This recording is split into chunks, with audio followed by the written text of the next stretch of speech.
நீங்க கொடுக்குற பாக்கெட் மணியை வச்சு உங்க குழந்தை லைஃபை செட்டில் பண்ணிடலாம். உங்க பசங்களுக்கு சேவிங்ஸ் ஹேபிட் சொல்லி கொடுத்து நீங்க அவங்கள கோடீஸ்வரன் ஆக்க முடியும். அதுவும் ஜஸ்ட் டெய்லி கொடுக்குற பாக்கெட் மணியை வச்சு. உங்களால நம்ப முடியல? எப்படின்னு சொல்றேன், கேட்டுக்கோங்க. உங்க குழந்தையோட 5 வயசுல இருந்தே அவங்களுக்கு சேவ் பண்றத சொல்லி கொடுங்க. டெய்லி அவங்க கிட்ட ஒரு 50 rupees கொடுத்து உங்க முன்னாடியே அவங்கள பிக்கி பேங்க்ல போட்டு சேவ் பண்ண வைங்க. டெய்லி பாக்கெட் மணி, அதுவும் 50 rupees-ஆ அப்படின்னு யோசிக்கிறீங்களா? குழந்தை அடம் பிடிக்குதுன்னு அவங்க கேக்குறாங்கன்னு என்னென்னமோ வாங்கி தரும். ஏன், ஒரு சாக்லேட், ஒரு கிண்டர் ஜாய் சாக்லேட் 45 ரூபாய், அதை வாங்கி தரும். இதை வாங்கி தரும்போது சேவிங்ஸ்க்கு டெய்லி ஒரு 50 ரூபாய் ஸ்பெண்ட் பண்றதுல தப்பே இல்லையே. டெய்லி நீங்க 50 rupees பாக்கெட் மணி கொடுக்குறீங்க அப்படின்னா மாசத்துக்கு 1500 கொடுத்துருப்பீங்க. அந்த 1500 உங்க குழந்தையோட நேம்ல மந்த்லி SIP-ல இன்வெஸ்ட் பண்ணுங்க.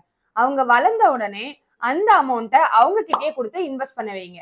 இப்படி நீங்க பண்றதுனால அவங்க சைல்ட்ஹுட்லயே அவங்க சேவிங்ஸ்னா என்ன, இன்வெஸ்ட்மெண்ட்னா என்ன அப்படின்றத கத்துக்குவாங்க. 1 இயருக்கு எவ்ரி மந்த் 1500 கொடுத்துருப்பீங்க இல்லையா?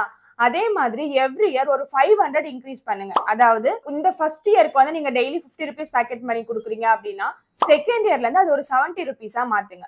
தேர்ட் இயர்ல இருந்து ஒரு 100 rupees-ஆ மாத்துங்க. ஃபோர்த் இயர்ல 130, அதுக்கப்புறம் ஃபிஃப்த் இயர்ல 150.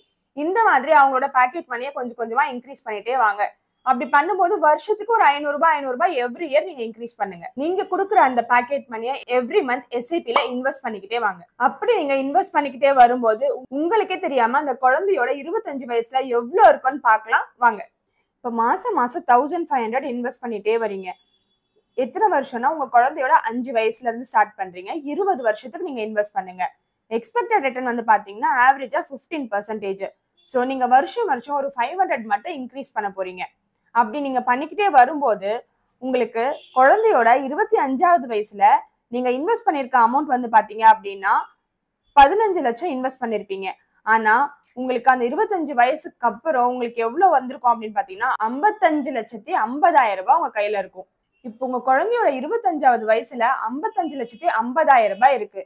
நான் கோடீஸ்வரன் ஆக்கணும்னு சொன்னேன்ல, அது எப்படின்னு சொல்றேன் பாருங்க. உங்க குழந்தையோட 25வது வயசுக்கு அப்புறம் இந்த அமௌண்ட்டை அப்படியே SWP-க்கு டிரான்ஸ்ஃபர் பண்ண சொல்லுங்க. உங்க குழந்தைக்கு ஏதாவது இன்கம் வரணும் இல்லையா? ஏன்னா 25 வயசு ஆயிடுச்சு, அவங்க ரன் பண்ணணும்ல அவங்க லைஃப. அதனால மாசம் 50,000 ரூபாய் அவங்களோட சேலரியா அதுல இருந்து வித்ட்ரா பண்ணிக்கோங்க. அதே 15% எக்ஸ்பெக்டட் ரிட்டர்ன். அவங்க 25 வயசுல இருந்து ஒரு 20 இயர்ஸ்க்கு இந்த மாதிரி நீங்க வித்ட்ரா பண்ணிக்கிட்டே வாங்க. அப்ப அவங்களோட வயசு 45 இருக்கும். அப்படி பண்ணும்போது அவங்களுக்கு டோட்டலா எவ்வளவு இருக்கும்னா அவங்க 45வது வயசுல இந்த 50,000 ரூபாய் மாசம் எடுத்தது இல்லாம அவங்க கையில 2.5 கோடி ரூபாய் இருக்கும். இப்படி நீங்க ஆரம்பிச்ச 50 rupees பாக்கெட் மணியை வச்சு உங்க குழந்தையோட 45வது வயசுல 2.5 கோடி ரூபாய் லம்சமும் இருக்கு. அது இல்லாம 20 வருஷமா மாசம் 50,000 ரூபாய் சம்பளமா எடுத்துடுறாங்க. இதை விட வேற என்ன வேணும்? சோ அதனால இப்போதுல இருந்தே இந்த பிளானை ஸ்டார்ட் பண்ணுங்க. இப்போதுல இருந்தே உங்க குழந்தைக்கு 50 ரூபாய் கொடுத்து சேவ் பண்ண வைங்க. இதை வச்சு இன்வெஸ்ட் பண்ணி நான் சொன்ன மாதிரி அவங்கள கோடீஸ்வரன் ஆக்குங்க. இந்த மாதிரி ஃபினான்ஷியல் அப்டேட்ஸ்க்கு எங்க சேனலை சப்ஸ்கிரைப் பண்ணிக்கோங்க.